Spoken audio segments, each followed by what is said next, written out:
உலகெங்கிலும் நடக்கும் முக்கிய நிகழ்வுகளை குறுஞ்செய்தி வடிவத்தில் தெரிந்து கொள்ள ஆதன் செயலியை டவுன்லோட் செய்யுங்கள். ஆதன் செயலியை டவுன்லோட் செய்ய டிஸ்கிரிப்ஷனில் உள்ள லிங்கை கிளிக் செய்யவும். விஷத்தை கக்கக்கூடிய பாம்புக்கு சமானம் திரு மோடிஜி, அமித்ஷா. அவர் பாத்தீங்கன்னா இவரை பிரதமரையே மிஞ்சக்கூடிய அளவுக்கு அவரு, சரிங்களா? அவர் நான் கரைபடாத கரத்துக்கு சொந்தக்காரன் அப்படி இப்படிங்கறதெல்லாம் டூப்பு. அவரு சொல்றாங்களே இந்த 10 வருஷத்துல ஒரு ஊழல் அமைச்சரை சொல்லுங்க. ஊழல் அமைச்சர், அத்தனை அமைச்சர் பேர்லயும் ஊழல் வழக்கு, கொலை வழக்கு, கொள்ள வழக்கு எல்லாமே இருக்கு. நான் மதம் சார்ந்த இஸ்லாமியர் இந்துக்கள் நான் பிரிச்சு பேசணும்னா இந்த சமூகத்தில் வாழவே தகுதியற்றவன் நானே. அப்படி ஒரு செயலை மட்டும் நான் எந்த காலத்திலும் செஞ்ச மாட்டேன். ஆமா ஆமா, அதெல்லாம் அழகாத்தான் பேசுவாரு. பேசியே என்னெல்லாம் வாழ்க்கையில என் வாழ்க்கையை பாதி வாழ்க்கையை கெடுத்தவனுக்கே இந்த பசங்க தான், பிஜேபி வகைரா தான். வேடதாரியா இருக்கலாங்க, எவ்வளவு நாளைக்கு தான் வேடதாரியா? 10 வருஷமா இந்த மக்களை ஏமாத்தி நான் 15 லட்சம் ரூபாய் வந்துரும் அந்த அளவுக்கு வரும். அவரும் அதை நானும் தான் மறுப்பேன். என்ன சார் நீங்க தான் மறுக்க தெரியுமா? எனக்கு மறுக்க தெரியாதா? சொன்ன வார்த்தையை சொல்லிவிட்டு அப்புறம் துப்புனை வச்சு தூக்கி வாயில போட்டுக்கிடுவீங்க. திடீர்னு பார்த்தா இவரும் சரி, இந்த சாட்டை துரைமுருகன், காளியம்மா, இவங்க இந்த மாதிரி ஆட்கள்லாம் பேசின பேச்சுக்கள்லாம் பார்க்கும்போது மக்கள் மத்தியில ஒரு விதமான வெறுப்புணர்வு வந்துருச்சு. இவர் அடங்கணும், இவருடைய தம்பிகளையும் தும்பிகளையும் கொஞ்சம் அடக்கி வைக்கணும். பேச்சுக்கள் கொஞ்சமாவது மேடை நாகரிகம் வேணும். இந்த சந்திரபாபு நாயுடு பாருங்க, பவன் கல்யாண், சந்திரபாபு நாயுடு பிஜேபி கூட இருக்காங்க. பாருங்க பிஜேபி கூட தான் இருக்காங்க. அவங்க பாருங்க இப்ப என்ன சொல்லிருக்கலாம்ல உங்க சொந்த. பாருங்க இப்ப என்ன தெரியுமா, இந்த பவனை வச்சு தான் அந்த ஆளு இப்ப வர்றான். இப்ப சந்திரபாபு நாயுடு, பவன் கல்யாண் இல்லைன்னா இன்னைக்கு சந்திரபாபு நாயுடு ஜீரோ. இந்தியா கூட்டணிங்கிறது இது நீங்க நினைக்கிற மாதிரி இல்ல. இது ஒரு அவியல். இது கேரளா அவியல். எல்லா காய்கறியும் போட்டு கேரளால ஒரு அவியல் பண்ணி வைப்பான், ரொம்ப சூப்பரா இருக்கும் டேஸ்ட். இந்தியா கூட்டணி அவியல் தான் இது. அவியல் பிஜேபி நான் என்ன சொல்றது, நாக்குல வைக்க முடியாத பிறண்ட ஊறுகாய். எவ்வளவு வாங்குவாங்க பிஜேபி 150 இருந்து 150 சீட்டுக்குள்ளதான் வாங்குவாங்க. நீங்க எங்க டேட்டா எடுத்தீங்க? டேட்டா எடுத்திருக்கேன், எல்லா டேட்டாவும் நான் மத்தியானம் வெளியிடுறேன், உங்களுக்கு ஒரு காப்பி அனுப்பிச்சு வைக்கிறேன் பாருங்க.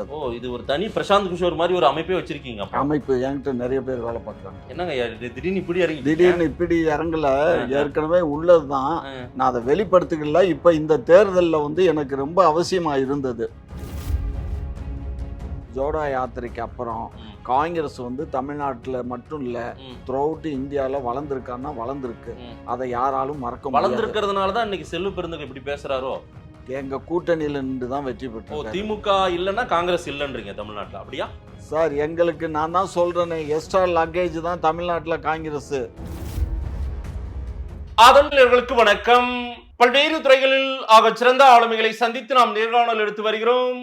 அந்த வகையில் மீண்டும் நம்மோடு இணைந்திருக்கிறார் தமிழ்நாடு நாயுடு பேரவையின் நிறுவன தலைவரும் திமுக ஆதரவாளருமான ஐயா காமாட்சி நாயுடு அவர்கள். அவரிடம் கேட்பதற்கு நிறைய இருக்குன்னு வாருங்கள், அவரிடமே கேட்போம். வணக்கம் காமாட்சி நாயுடு ஐயா. வணக்கம். எப்படி இருக்கீங்க? நலமா இருக்கேன். சந்தோஷமா இருக்கீங்களா? நான் எப்பயுமே சந்தோஷம் தான், என்னட்டு அதுக்கு பஞ்சமே இல்லை. ரொம்ப சந்தோஷங்க ஐயா. 4 ஃபேஸ் ஒரு எலெக்ஷன் முடிஞ்சிருக்கிறது. இன்னும் ஒரு 3 ஃபேஸ் எலெக்ஷன் இருக்குது. எப்படி பார்க்கறீங்க? என்ன மாதிரி போயிட்டு இருக்கிறது? நீங்கெல்லாம் எதிர்பார்க்கறது தான் நாட்டுக்கு நடக்க போதா? எங்க அப்பன் குதிருக்குள்ள இல்லைன்னு சொல்லி ஒரு பழமொழி சொல்லுவாங்க தமிழ்ல.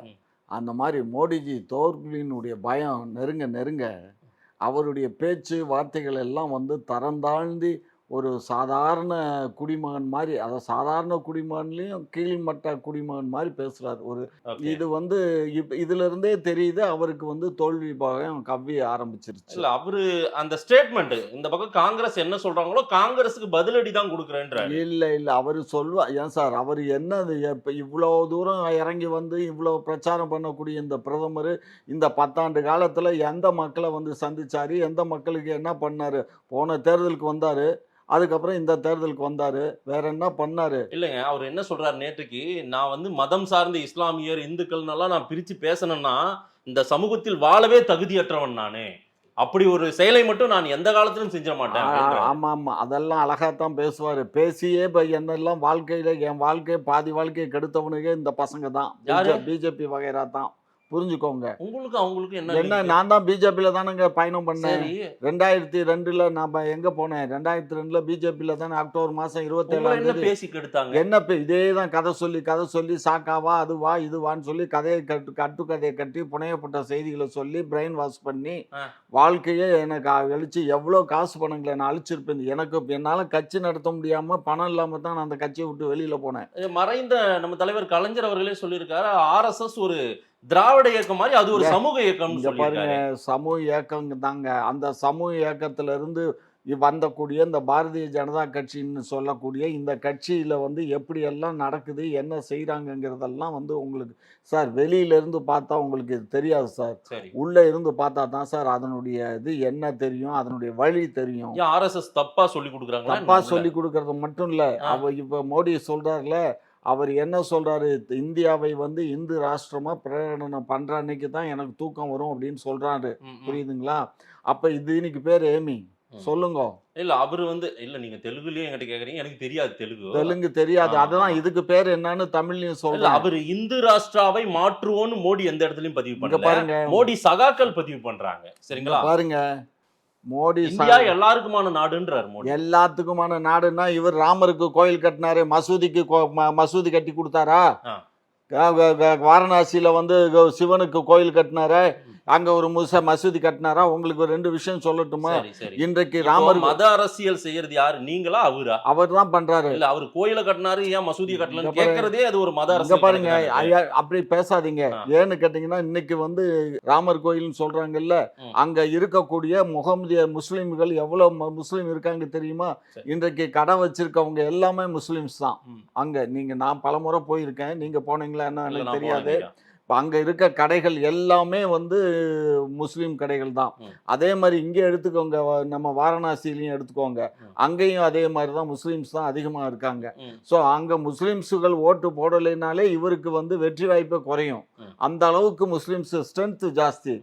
ஸோ அப்படிப்பட்ட முஸ்லீம்ஸை வந்து இந்த நாட்டில் வந்து பிரிவினையின் போது போகாத முஸ்லீமு நம்மளே நம்ம நாடு நம்ம மக்கள்னு சொல்லி ஏற்றுக்கிட்டு இருக்கக்கூடியவங்களை நம்ம நாடு பிரிஞ்சதுக்கு அப்புறம் இவங்கெல்லாம் போயிருக்கணும் அப்படின்னு சொல்லி இப்ப பேசுறது எந்த வழியில நியாயம்? அவங்க ஊடுருவல்காரர்கள் தான் அங்க பேசுறாங்க. அதெல்லாம் தவறு சார். இங்க பாருங்க, முஸ்லிம்களை நீங்க பயப்படுத்துறீங்க. நீங்க பாருங்க, யாருமே இந்த வேலையை பண்றீங்க. அதெல்லாம் கிடையாது. இவங்க ஒரு போடுற வேஷம் பகல் வேஷம். அதாவது நான் என்ன சொல்றேன், வேடதாரியா இருக்கலாங்க. எவ்வளவு நாளைக்கு தான் வேடதாரியா? 10 வருஷமா இந்த மக்களை ஏமாத்தி நான் 15 லட்சம் ரூபாய் வந்துரும் அந்த அளவுக்கு வரும். அவரும் அதை நானும் தான் மறுப்பேன். என்ன சார் நீங்க தான் மறுக்க தெரியுமா? எனக்கு மறுக்க தெரியாதா? சொன்ன வார்த்தையை சொல்லிவிட்டு அப்புறம் துப்புனை வச்சு தூக்கி வாயில போட்டுக்கிருவீங்க. சும்மா வக்காலத்து வாங்காதீங்க ஐயா. வக்காலத்து வாங்கலைங்க ஐயா. 15 லட்சம் ரூபாய் போடக்கூடிய அளவுக்கான கருப்பு பணம் வெளிநாடுகளில கொண்டு போய் அது எப்படி வேணாலும் ஹிந்தி வார்த்தை சார், ஹிந்தியில சொன்ன வார்த்தையை எப்படி வேணாலும் நீங்க பரட்டி உங்களுக்கு சாதகமா நீங்க பேசிக்கோங்க. உண்மை அதுதான் சார், உண்மை அதுதான். கருப்பு பணத்தை நானே சாதகமா பேசணும். என்ன எனக்கு 15 லட்சம் அப்ப கொடுக்கணும்ல? கொடுக்கணும்.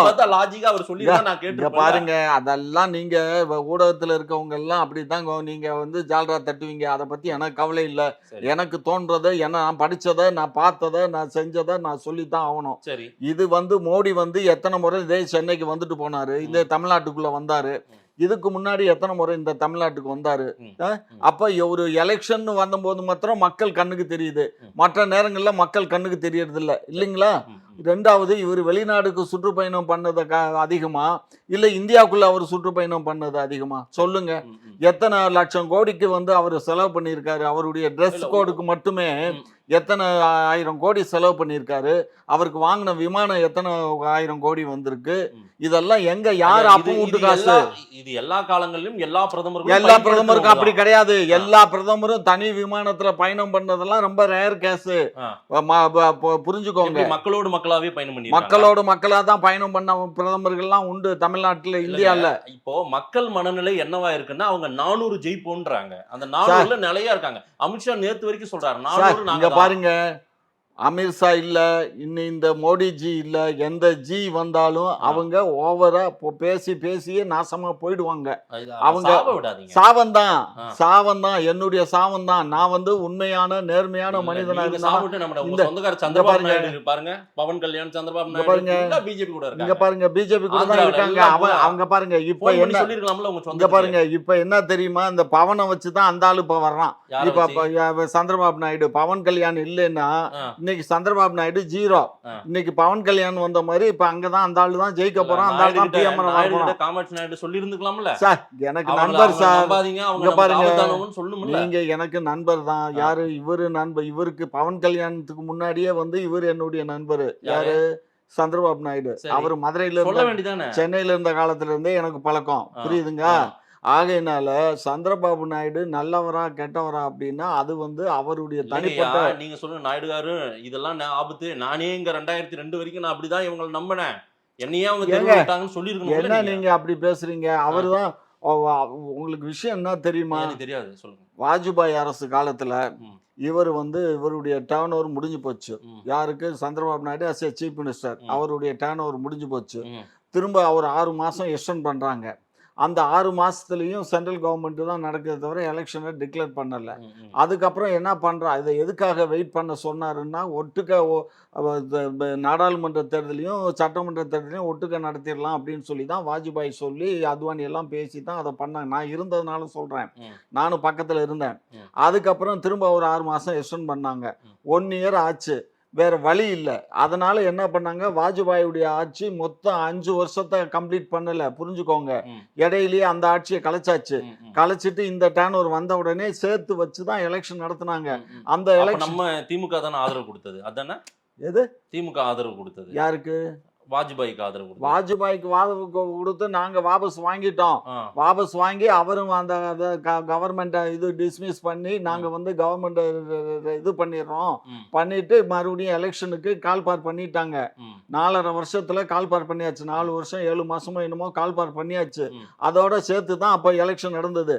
அந்த எலெக்ஷன்ல சந்திரபாபு நாயுடு தோத்து போயிட்டாரு. அங்க வாஜ்பாயும் தோத்து போயிட்டாரு. சரிங்களா?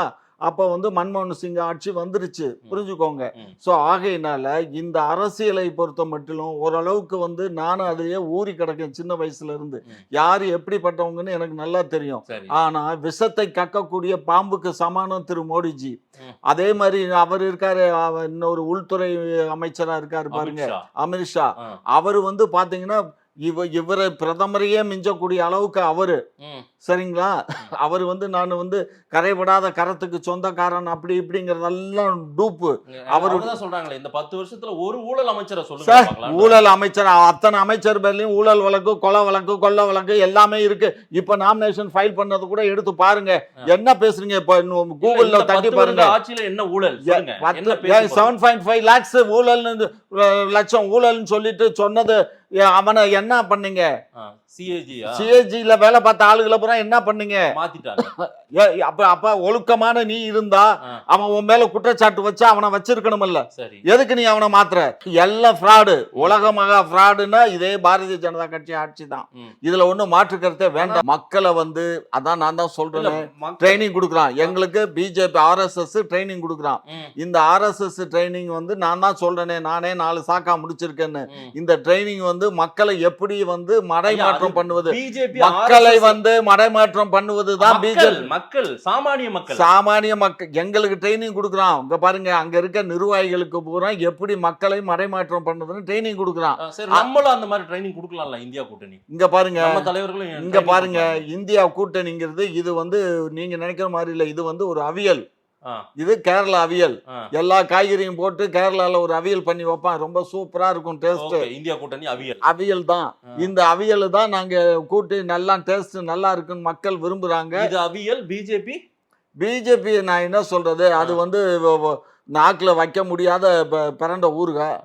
ஆனாலுமே தென் மாநிலம் வட மாநிலம்னு பார்க்கும்போது வட மாநிலங்கள்ல அவங்களுக்கான இப்ப வர நடக்கக்கூடிய 3 ஃபேஸுமே அவங்களுக்கான ஏற்கனவே சாதகமா இருந்த தொகுதிகள் மாதிரி தானே இருக்கு. சார் நீங்க சாதகம்னா நீங்க என்ன, நீங்க நான் பாட்டு தமிழ்நாடு சொல்லலையா? இல்ல பாட்டு பாடுறது சாதகம் பண்றீங்களா? சரி கமான்னு சாதகம் பண்றீங்களா? இது அரசியல் சார், ஆமா சார். இது அரசியல், இது அவியல் பண்ண முடியாது. அரசியல்ல அவியல் இப்ப பண்ணாங்க, நம்ம அவியல் நாங்க அவியல், எங்க கட்சி அவியல், பட் இதுல அவியல் பண்ண முடியாது. புரியுதுங்களா? இவர் பேசக்கூடிய பேச்சுக்கள், இவருடைய நடைமுறைகள் அவங்களே காட்டி கொடுத்துருச்சு, அவங்க காணாம போயிருவாங்க. நீங்க இங்க பாருங்க ஒரு வீடியோ. எவ்வளவு வாங்குவாங்க பிஜேபி 150 இருந்து 150 சீட்டுக்குள்ளதான் வாங்குவாங்க. நீங்க எங்க டேட்டா எடுத்தீங்க? டேட்டா எடுத்திருக்கேன், எல்லா டேட்டாவும் நான் மத்தியானம் வெளியிடுறேன், உங்களுக்கு ஒரு காப்பி அனுப்பிச்சு வைக்கிறேன் பாருங்க. நீங்க எங்க எடுத்தீங்க? நீங்க போயிருந்தீங்க? நான் போல, எங்களுடைய கீஸ் டு நியூ வேர்ல்டுன்னு ஒரு அமைப்பு இருக்கு, தன்னார்வ தொண்டு அமைப்பு இருக்கு. எத்தனை பேர் வேலை செய்றாங்க? அதுல என்கிட்ட வேலை செய்யறவங்க கம்மி, பட் அதுல இருக்கக்கூடிய தன்னார்வர்கள் வந்து த்ரூ அவுட் வேர்ல்டு ஃபுல்லா இருக்காங்க. வேர்ல்டு ஃபுல்லா இருக்காங்க. இந்தியா முழுக்க என்ன சொல்லுங்க? இல்ல, வேர்ல்டு ஃபுல்லா எனக்கு ஆள் இருக்காங்க. ஒவ்வொரு சரி, என்ன எடுத்தாங்க அவங்க வந்து சர்வே எடுத்திருக்காங்க. இந்த சர்வே வந்து யார் யாரு இண்டிவிஜுவலா, இப்ப இந்த ஒண்ணு இல்ல, இன்னைக்கு 80 தொகுதி இருக்கு ஊபியில, உத்தரப்பிரதேசத்துல. அந்த 80 தொகுதியினுடைய வேட்பாளர், அந்த வேட்பாளர் அவருடைய பின்புலம், கட்சியினுடைய பின்புலம், இன்றைக்கு அந்த கட்சி அந்த அந்த தொகுதியில என்ன நினைக்குது, மக்கள் என்ன சொல்றாங்க அப்படிங்கறதெல்லாம் கேட்டு அறிஞ்சுதான் எனக்கு ரிப்போர்ட் கொடுத்திருக்காங்க. எத்தனை நாள் எடுத்ததுங்கய்யா இது? கிட்டத்தட்ட நம்ம என்னைக்கு எலெக்ஷன் வந்து டிக்ளேர் பண்ணி பிரதமர் வந்து தேர்தல் பிரச்சாரத்துல இறங்கினார முழு மூச்சா, அன்னையில இருந்து எடுக்கப்பட்டது. ஓ, இது ஒரு தனி பிரசாந்த் கிஷோர் மாதிரி ஒரு அமைப்பே வச்சிருக்கீங்க. அமைப்பு என்கிட்ட நிறைய பேர் வேலை பார்க்கறாங்க. என்னங்க திடீர்னு இப்படி இறங்கல, ஏற்கனவே உள்ளதுதான், நான் அதை வெளிப்படுத்திக்கல. இப்ப இந்த தேர்தல்ல வந்து எனக்கு ரொம்ப அவசியமா இருந்தது. 150 இருந்து 180 தான் வரும். 180 தான் வரும். எந்தெந்த மாவட்டத்துல மாநிலத்துல எவ்வளவு வருவாங்கங்கிற கணக்கு முதற்கொண்டு நான் எடுத்து வச்சிருக்கேன் சார், தரேன் சார், ஏன் கவலைப்படுறீங்க? நான் ஒரு உதாரணத்துக்கு கேக்குறேன். வெஸ்ட் பெங்கால் ஒரு 42 சீட் இருக்குது. ஆமா, 42 சீட்ல மம்தா பானர்ஜி தனியா தான் நிக்கிறாங்க. ஆமா, அவங்க பிஜேபி தனி, அதே போல கம்யூனிஸ்ட் காங்கிரஸ் எப்படி இருக்கும் சார்? இது டக்குன்னு இப்படி எல்லாம் கேட்டா என்னால சொல்ல இயலாது. உடனே கேட்டா இல்ல அதை சொல்றது கேளுங்க. இப்ப அந்த டேட்டா வேணும்னா நான் இப்ப அந்த இதை நான் ஓபன் பண்ணி பார்க்கணும். ஏன்னா இப்ப நான் கொடுத்துருக்க டேட்டா வந்து அனலைஸ் பண்ணி கொடுத்துருக்கோம். அப்ப நீங்க எடுத்திருக்கிற டேட்டா படி இந்தியா கூட்டணி ஆட்சி அமைச்சிரும். 100க்கு 100 ஆட்சி அமைக்கும். அங்க எவ்வளவு சீட் இந்தியா கூட்டணி எல்லாம் கால்குலேட் பண்ணா கூட்டு கணக்கு இவங்களுக்கு 180 தொகுதி தாங்க. 150ல இருந்து 180 தொகுதி, மிஞ்சி போனா ஒரு தொகுதி 2 தொகுதி கூடலாம் அல்லது குறையலாம், அவ்வளவுதான். 1-2 தான், அதுக்கு மேல கிடையாது. அதே மாதிரிதான் மம்தா வந்து மொத்த தொகுதியிலயும் அங்க ஜெயிக்க போறது இல்ல. எங்க வெஸ்ட் பெங்கால்ல மம்தா மொத்தம் ஜெயிக்க போறது இல்ல. அங்க காங்கிரஸ் கம்யூனிஸ்ட் கூட்டணியில நிக்கிறாங்க. அவங்க ஏறக்குறைய 12ல இருந்து 13 சீட்டோ 14 சீட்டோ அவங்களும் ஜெயிப்பாங்கன்னு எனக்கு அந்த பழைய ஞாபகம் இருக்குது. ஸோ அதனால இது மாதிரி எல்லா கேரளாலையும் அதே நிலை தான். கேரளா கம்யூனிஸ்ட் காங்கிரஸ். தமிழ்நாட்டில் இது ஒன்றும் ப்ராப்ளமே இல்லை. இது வந்து எங்க கூட்டணி 40 தொகுதியும் வந்துடும், இன்க்ளூடிங் பாண்டிச்சேரி 40 வந்துடும். சரிங்களா? அதனால கர்நாடகாலையும் பிஜேபிக்கு வந்து பெருசா ஒன்றும் கிடைக்க போறது கிடையாது. ஆந்திராவில் மட்டும் இப்போ இந்த சந்திரபாபு நாயுடு பவன் கல்யாண் இருக்கிறதுனால கொஞ்சம் வந்து அங்க பிஜேபிக்கு கிடைக்குது. பட் இது வந்து இங்க வந்து கிடைக்காது. தெலுங்கானால வந்து கிடைக்காது. அங்க காங்கிரஸ் ஆட்சி நடக்குது, அங்க மக்களும் மாறிட்டாங்க. அதனால அங்க ரேவந்த் ரெட்டி என்னமோ அவர் ரொம்ப பாராட்டி தான் பேசிக்கிறார் மோடியை. சார் இங்க பாருங்க, எப்பயுமே ஒரு பிரதம மந்திரினா அவரை பாராட்டணும், இல்லைன்னா அவரோட உறவு வச்சா தான் நம்ம மக்களை காப்பாற்ற முடியும். அப்படியா?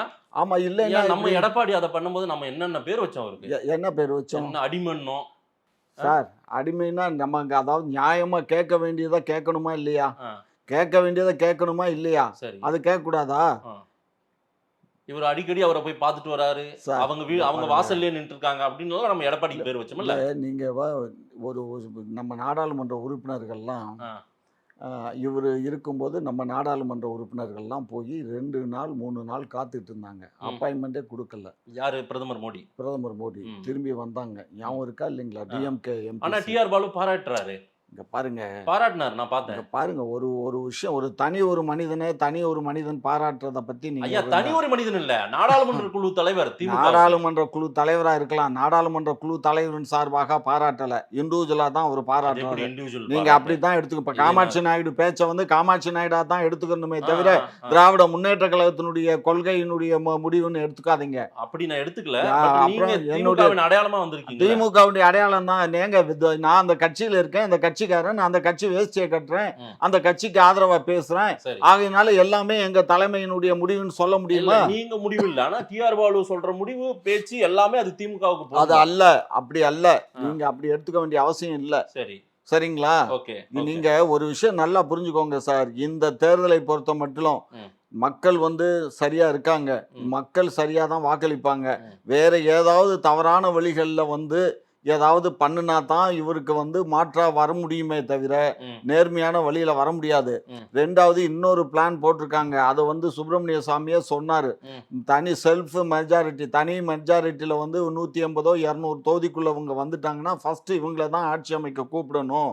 அப்படி இவங்கள ஆட்சி அமைக்க கூப்பிடும் போது இவங்க ஆட்சி அமைச்சிட்டாங்கன்னு சொன்னா அடுத்து என்ன பண்ணிடுவாங்க, எல்லாத்தையும் விலை கொடுத்து வாங்கி எல்லாத்தையும் சரி பண்ணிடுவாங்க அப்படின்னு அவரே பேசுறாரு. அவங்க சுப்பிரமணிய சாமி பேசுறாரு. ஒருவேளை அதீத பெரும்பான்மை இல்லாமல் தவிக்கிறது அப்படின்னா திமுக கிட்ட ஒருவேளை ஆதரவு கேட்டா, ஏன்னா நம்ம கிட்ட சீட் சார், இங்க பாருங்க, திமுக கிட்ட சீட்டு கேட்டாலும் சரி, இல்ல ராகுல் ஜிட்ட கேட்டாலும் சரி, ராகுல் கிட்ட கேட்க மாட்டாங்க, யாருகிட்ட கேட்டாலும் சரி, யாரும் இந்த தடவை வந்து மக்கள் வந்து அப்படியே திரும்ப ரீஎலெக்ஷன் வந்தாலும் கூட பரவாயில்லைன்னு நினைப்பமே தவிர நாங்க வந்து ஆதரவு கொடுக்க மாட்டோம். திமுக கொடுக்க கண்டிப்பா. அது நான் எங்க கட்சியின் சார்பா நானே சேலஞ்ச் பண்ணி சொல்றேன். ஆனா சமீபத்துல தேர்தல் வியூக விற்பனர் பிரசாந்த் கிஷோர், திமுக கடந்த காலங்களில் ஒர்க் பண்ணார்ல, அவர் ரீசெண்டா தமிழ்நாடு முதலமைச்சரை எல்லாம் சந்தித்ததாக சில செய்திகள்லாம் வந்தது.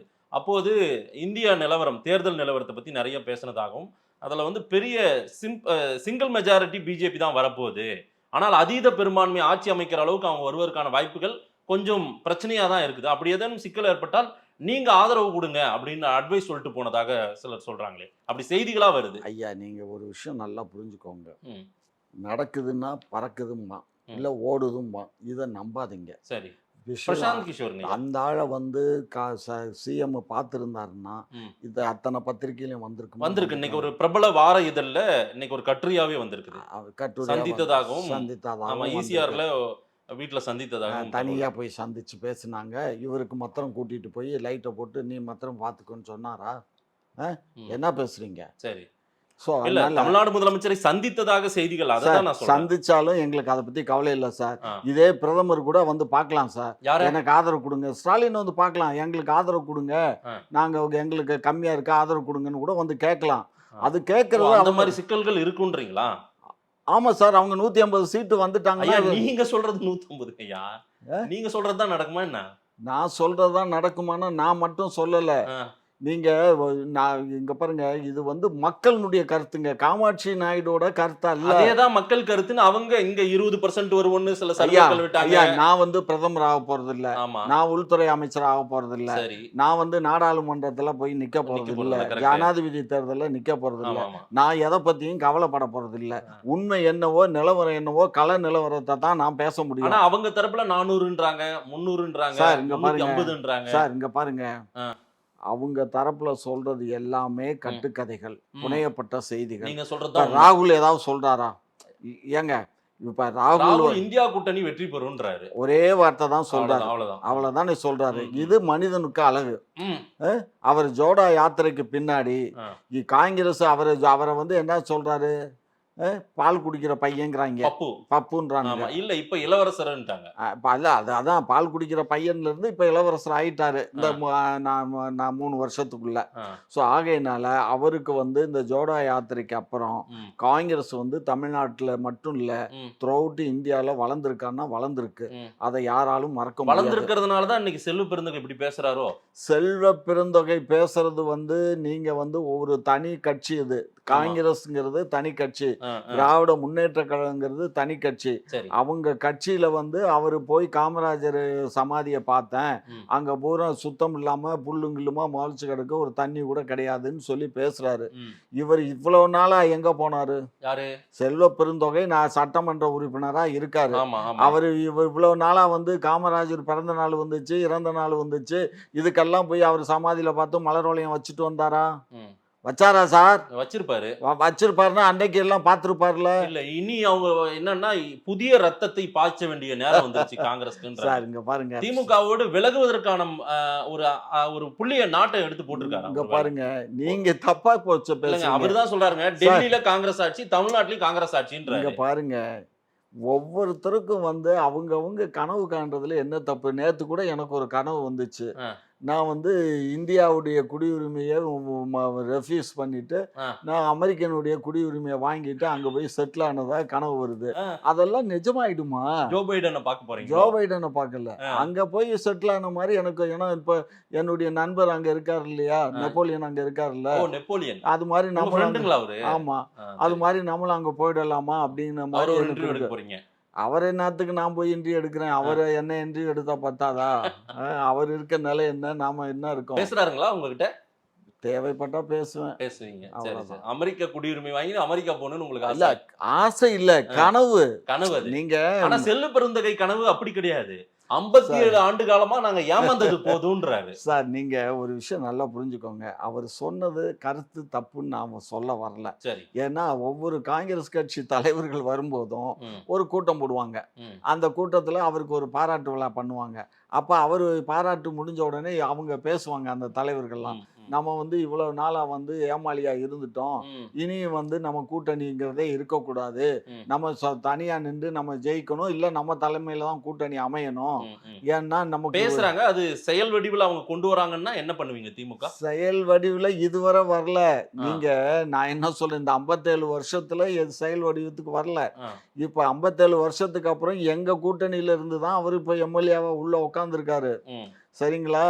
இவ்வளவு இது பேசுற செல்வ பெருந்தொகை நண்பர் அவருடைய எம்எல்ஏ பதவியை ராஜினாமா பண்ணிட்டு அவரு நான் காங்கிரஸ் தான் கை சின்னத்தில் நிக்கிறேன், எனக்கு மக்கள் வாக்களிங்கள்னு போய் கை சின்னத்தில் நின்று தான் வெற்றி பெற்றிருக்காரு. இங்க பாருங்க, எங்க கூட்டணியில நின்று தான் வெற்றி பெற்று. திமுக இல்லைன்னா காங்கிரஸ் இல்லைன்றீங்க தமிழ்நாட்டுல, அப்படியா சார்? எங்களுக்கு நான் தான் சொல்றேனே, எக்ஸ்ட்ரா லக்கேஜ் தான் தமிழ்நாட்டுல காங்கிரஸ். Extra luggage? ஆமா, நாங்க சுமந்துகிட்டு இருக்கோம். ஆனா இப்ப வளர்ந்திருக்கு காங்கிரஸ், நீங்க தான் கொஞ்ச நேரம் வளர்ந்திருக்கு. ஆனா நாங்க சுமையை இறக்கி வைக்கிற அளவுக்கு வளரல, நாங்க சுமையை சுமக்கிற அளவுக்கு தான் வளர்ந்து. அவரு சவாரி இனிமேல் சவாரி வேண்டான்றாரு. அவர் யார் சார்? சார் வேண்டான்னா எப்பா சாமி, நான் கையெடுத்து கும்பிட்டு எங்க கட்சியில ஒத்துக்குவோம். நாங்க கையெடுத்து கும்புறது மட்டும் இல்ல, அவருக்கு ஏதாவது இத பணமால கூட சாத்துவோம், கவலையே படாதீங்க. இப்போ அப்படி ஒரு முடிவுல இருக்காங்களோ? இப்பவே ஒரு ஒரு ரூட்டை தேடுறாங்க. நீங்க ஒரு ரூட் ஆகுது. நீங்க வந்து நீங்க ஸ்டாலின் வேற, நம்ம ராகுல்ஜி வேறன்னு நீங்க நினைச்சீங்கன்னா அது உங்களுக்கு தான் தவறு. செல்வ பெருந்தகை வேற. செல்வ பெருந்தொகை வந்து அதெல்லாம் வந்து அவங்க எல்லாம் வந்து எங்களுக்கு ஒரு ஜுஜிபி, புரியுதா? அவங்க எங்க இன்னைக்கு செல்வ பெருந்தொகை, நாளைக்கு கூட இன்னொருத்தரை போடலாம். அது நாங்க சொன்னாலே மாத்திடுவாங்க. காங்கிரஸ் கட்சியில தமிழ்நாட்டுக்கு இவர் தான் தலைவரா வரணும்னா வந்துடுவாங்க.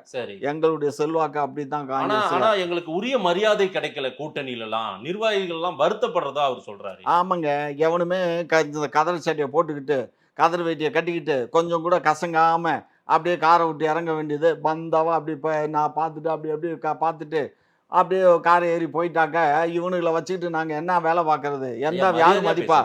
ஆமாங்க, என்ன நானும் அங்க இருந்து வந்தவன் தானே. எனக்கு நீங்க எந்தெந்த கட்சியில தான்? நான் எல்லா கட்சியிலும் தான் இருந்துட்டேன். நான் எல்லா கட்சியிலும். இன்னும் சொல்ல போனா நான் ரொம்ப நாளைக்கு முன்னாடி சிறு வயசுல கூட நான் எங்க உறவினர் தான் வந்து இவரு நம்ம சங்கரையா, அவரு கேடிகே தங்கமணி, பி ராமூர்த்தி எல்லாம் எங்க வீட்டுக்கு பக்கத்துல தான் வந்து கிளாஸ் எடுப்பாங்க கம்யூனிஸ்ட்னா என்னன்னு. கம்யூனிஸ்ட் அப்ப இல்ல நான் கம்யூனிஸ்ட்ல அந்த வயசுல என்னங்க 10-12 வயசுல என்ன கட்சியில அப்ப போய் அதெல்லாம் கேட்டிருக்கேன்னு சொல்ல வர்றேன். எந்தெந்த கட்சியில இருந்தீங்கன்னா எங்க அண்ணா சீமான் கட்சியில மட்டும் தான் நீங்க இல்ல போல. இங்க பாருங்க, உங்க அண்ணா இருக்காரு, அவரு பெரிய பெரிய நடிகர் அவரு. ஆ. அவரு நல்ல டைரக்டர். ம். அவர் நல்லாவே டைரக்ட் பண்றாரு, நல்லாவே நடிக்கிறாரு.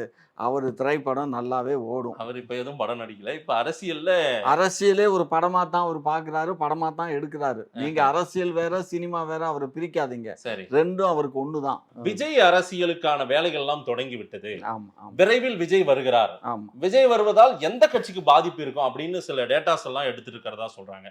அதுல திமுகவுக்கு எதுவும் பாதிப்பு இருக்காதே. சார் நீங்க ஒரு விஷயம் புரிஞ்சுக்கோங்க.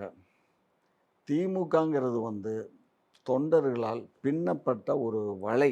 சரிங்களா? அதிலிருந்து ஒரு தொண்டன் வெளியில போறான் அப்படின்னு சொன்னா வேண்டாம் சார். 10 ஆண்டு காலம் எங்கள்கிட்ட ஆட்சி இல்லை. எத்தனை பேர் சார் எங்கள் கட்சியை விட்டு போனாங்க? ஒன்று இங்கே வந்தார். யார் வந்தா? எய்த்த பக்கத்தில் இருக்க பிஜேபி ஆஃபீஸுக்கு ஒருத்தர் தான் வந்தார். இவ்வளவுக்கும் அவர் மாநில துணை செயலாளர் பொதுச் செயலாளராக இருந்தவர் தான் வந்தார். சரிங்களா? வேற யார் போனா சொல்லுங்க? போக மாட்டாங்கங்க. கொள்கை பிடிப்புங்க. கொள்கை சொல்றேன் இல்லைங்க. பாதிப்புன்னு சொன்னீங்கல்ல, அதுக்கு நான் சொல்றேன். எங்கள்கிட்ட விஜய்ன்றது ஒரு இளைஞர் பட்டாலும் அவருக்கு பெரிய கூட்டம் இருக்குல்ல சார். நீங்க இன்னைக்கு அண்ணன் சீமானுக்கு எப்படி ஒரு 30-31 லட்சம் பேர் ஓட்டு போட்டாங்களோ அந்த மாதிரி விஜய்க்கும் ஒரு கூட்டம் போயிடும்ல. அதனால கேட்குறேன். அப்படி ஒரு கூட்டம் போனா அது யாரு கூட்டமா இருக்குங்கிறத நீங்களே கற்பனை பண்ணி. நீங்க திமுகவுக்கு எது பாதிப்பு இருக்காதான்னு கேட்கறேன். 100க்கு 100 திராவிட முன்னேற்ற கழகத்துக்கு பாதிப்புங்கிறது எங்களுக்கு கிடையாது. சரிங்களா? விஜய் அரசியல் கட்சி ஆரம்பிக்கிறத நாங்க வரவேற்கிறோம். சரிங்களா? அவரால் எந்த சிக்கலும் திமுகவுக்கு கிடையாது. திமுகவுக்கு அவரல்ல, எங்களுக்கு யாராலையும் சிக்கல். நாங்க வெற்றியை பற்றியோ தோல்வியை பற்றியோ கவலைப்பட்டா தானே சார் நாங்க அதை பத்தி கவலைப்படணும். இது அரசியல் மேடை சார். இன்னைக்கு ஜெயிப்போம், நாளைக்கு தோப்போம், நாளைக்கு ஜெயிப்போம், இன்னைக்கு தோப்போம். இது வந்து அரசியல். நீங்க அரசியலை என்னத்துக்கு நீங்க இந்த மாதிரி பாக்குறீங்க? வெற்றி தோல்விங்கிறது தான் அரசியல். அது இல்லைன்னா அது அழகல்ல. விஜயும் சீமானும் கூட கூட்டணி வைக்க போவதா சில தகவல்கள்லாம் வருது. அப்படின்னா ஏற்கனவே கணிசமான வாக்குகளை நாம் தமிழர் கட்சி வாங்கிட்டு இருக்காங்க. இப்போ 3வது இடம் தமிழ்நாட்டில் 3வது பெரிய கட்சி அவங்க.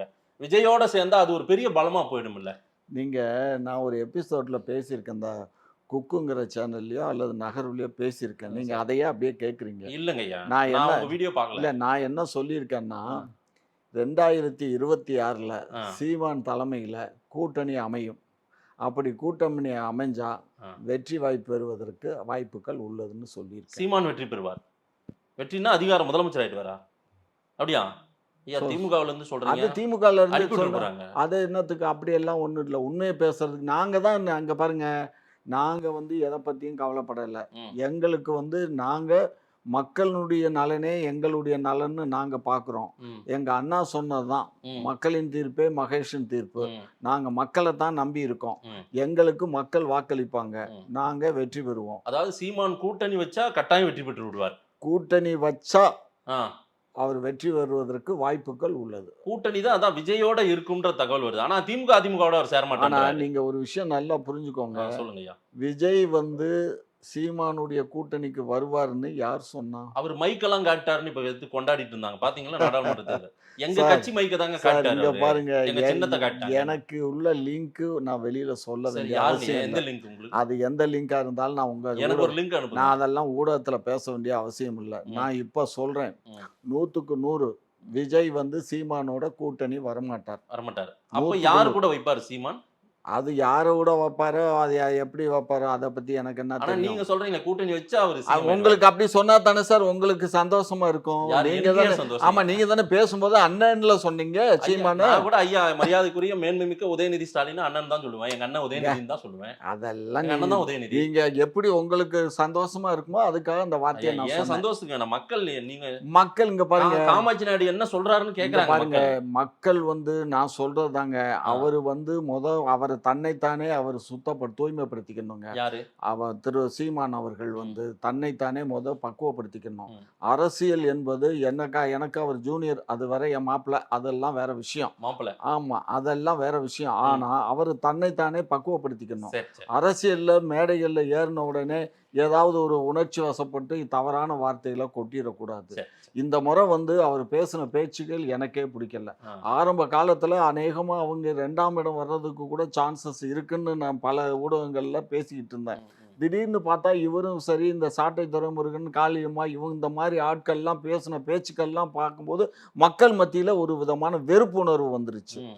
அந்த வெறுப்புணர்வை பார்க்கும்போது தான் வந்து அதிமுகவுக்கு அடுத்த நிலையில் வந்துருவாங்க, பிஜேபியை காட்டிலும் மேலே வருவாங்கங்கிற எண்ணம் இருந்துகிட்டு இருந்தது. ம். இப்போ 4ஆம் இடம் தான் அவருங்க வர முடியுங்கிற பிஜேபி சூழ்நிலை. 3வது இடம் கொடுத்துட்டீங்க. 3வது இடம் பிஜேபிக்கு. பழைய பாசம் உங்களுக்கு. பழைய பாசம் இல்லை, 3வது இடத்துக்கு இவர் வருவாருன்னு தான் நான் முதல் நினச்சிட்டு இருந்தேன். ஆ. இப்போ மக்கள் மத்தியில் இப்போ கேட்கும்போது இப்போ வரக்கூடிய செயல் வந்து இவருடைய பேச்சுனாலையும் இவருடைய தம்பிகளுடைய பேச்சு, இவர் சாட்டை இவரும் அடங்கணும், ஆ. இவருடைய தம்பிகளையும் தும்பிகளையும் கொஞ்சம் அடக்கி வைக்கணும். ஆ. பேச்சுக்கள் வந்து கொஞ்சமாவது மேடை நாகரிகம் வேணும். உங்ககிட்ட வந்து கிளாஸ் எடுக்கணும் அப்ப. என்கிட்ட கிளாஸ் எடுக்க வேணாம், ஆ. அவரு எல்லாத்துக்குமே கிளாஸ் எடுப்பாரு. ஆ. என் மாப்பிள்ள சாரு எல்லாத்துக்குமே கிளாஸ் எடுப்பாரு. ஆ. அது கிளாஸ் எடுக்கணும், அமைப்பை ஒன்று சரி பண்ணணும். ம். ம். அமைப்பு ரீதியா கட்சி இல்லை. ம்.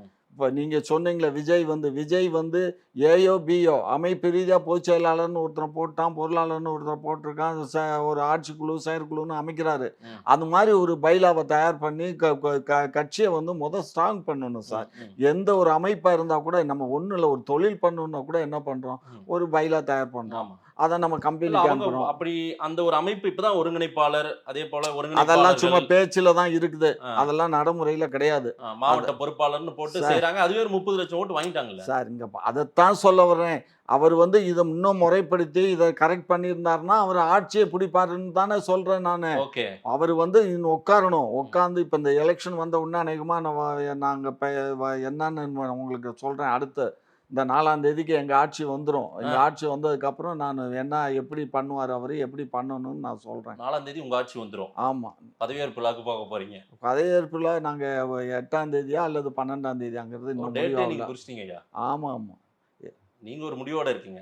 கண்டிப்பா. கூடுதலா ஒரு கேள்வி, உதயநிதி ஸ்டாலினுக்கு துணை முதல்வர் பதவி கொடுப்பதாகவும் அதே போல சில அமைச்சரவை மாற்றங்கள் எல்லாம் இருக்குன்ற சில செய்திகள் பரவுது. இந்த ஜூன் 4 ரிசல்ட்டுக்கு பிறகாக அப்படி எதுவும் நடக்குமா திமுகவில்? சார், நான் தான் படிச்சு சொல்றேன். துணை முதலமைச்சருங்கிறது ஒரு பதவியே இல்லை. அது என்ன பதவி பிரமாணம், கவர்னர் பண்ணி வைக்கிற பதவி பிரமாணமா? துணை முதலமைச்சர்னு இப்போ ஃபைலில் வேணா எழுதிக்கிடலாம், எங்க முதலமைச்சர் தான் சொல்லணும், அவ்வளவுதான். இதுக்கு என்னத்துக்கு? சரி, சில அமைச்சரவை மாற்றங்கள் அமைச்சரவைகள் மாற்றங்கள் இருக்கலாம் சார், அது எங்க முதலமைச்சருடைய தனிப்பட்ட விருப்பு வெறுப்பு சார். சரி, அதை போய் நான் போய் விமர்சனம் பண்ணேன்னா நான் வந்து தொண்டனா இருக்கவே லாயக்கு இல்லை சார். Right right. அப்போ வந்து ஜூன் 4க்கு பிறகு ரிசல்ட் எல்லாமே திமுக பக்கமும் இந்தியா கூட்டணி பக்கம் தான் சாதகமா இருக்குன்றீங்க. 100க்கு 100 சார், கவலையே படாதீங்க. ஏதாவது நீங்களும் இப்ப கொஞ்சமே மாறுறதுக்கு முயற்சி பண்ணுங்க.